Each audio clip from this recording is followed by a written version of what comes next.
গাজার দক্ষিণাঞ্চলে রাফা আর উত্তরাঞ্চলে জাবালিয়ায় সেনা বাড়িয়েছে ইসরায়েল।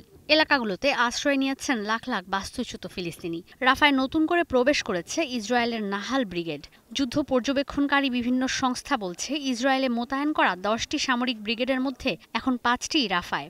অবরুদ্ধ পশ্চিম তীরেও ইসরায়েলের সেনা অভিযান চলছে, যদিও হোয়াইট হাউসকে ইসরায়েল জানিয়েছে রাফায় সাধারণ মানুষের ক্ষয়ক্ষতি কমিয়ে আনবে তারা। Rafah during my visit to Israel, these have built on weeks now, as I've discussed with you from this podium, of discussions on a professional basis. এর মধ্যেই বুধবার নরওয়ে, আয়ারল্যান্ড ও স্পেন জানিয়েছে আগামী 28 মের মধ্যে ফিলিস্তিনকে স্বাধীন রাষ্ট্রের স্বীকৃতি দেবে তারা। এই ঘোষণাকে স্বাগত জানিয়েছে প্রেসিডেন্ট মাহমুদ আব্বাস ও সাধারণ ফিলিস্তিনিরা। তারা বলছেন, এতে করে আরও অনেক দেশ ফিলিস্তিনকে স্বাধীন রাষ্ট্র হিসেবে স্বীকৃতি দিতে এগিয়ে আসবে। যুদ্ধবিরতি অবিলম্বে কার্যকর করার দাবিও জানিয়েছে গাজাবাসী।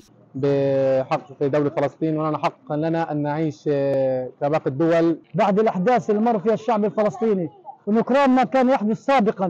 যদিও এই ঘটনায় খুব চটেছেন ইসরায়েলের প্রধানমন্ত্রী বেনিয়ামিন নেতানিয়াহু।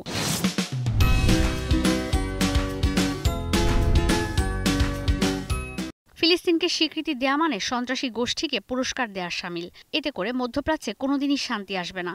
যদিও গাজাবাসীকে স্বাধীন রাষ্ট্রের স্বীকৃতি দেয়া নিয়ে দ্বিধা বিভক্তি আছে ইউরোপীয় ইউনিয়নে। এই ঘোষণার পর 3 দেশ থেকে অবিলম্বে রাষ্ট্রদূত প্রত্যাহারের ঘোষণা দিয়েছে নেতানিয়াহু প্রশাসন। 7 באוקטובר. לרוע הזה אסור לתת מדינה. זאת תהיה מדינת טרור. היא תנסה לבצע שוב ושוב. צריכים להפסיק את הדלק. צריכים לקבוע שהומניטרי רק תמורת הומניטרי. ולשלוט במקום הזה. বিশ্লেষকরা বলছেন, পশ্চিমারা যদি এই বিষয়ে ইতিবাচক হয়, ইসরায়েল আরও আগ্রাসী হবে। তবে আসছে দিনগুলোর জন্য এই সিদ্ধান্ত বড় পরিবর্তন আনতে পারে। It could be significant if this starts a trend and if more states were to follow in the coming days, weeks and months. And there is reach. এখন পর্যন্ত জাতিসংঘের 193টির মধ্যে 144টি সদস্য দেশ ফিলিস্তিনকে স্বাধীন রাষ্ট্রের স্বীকৃতি দিয়েছে। এর মধ্যে আছে ভারত, চীন ও রাশিয়া। ইউরোপীয় ইউনিয়নের গুটি কয়েক দেশ ফিলিস্তিনকে স্বীকৃতি দিয়েছে। অন্যদিকে ফ্রান্স বলছে, এই সিদ্ধান্ত নেওয়ার সময় এখনো আসেনি। আর যুক্তরাষ্ট্র তো ফিলিস্তিনের জাতিসংঘের সদস্যপদ পেতেই ভেটো দিয়ে রেখেছে।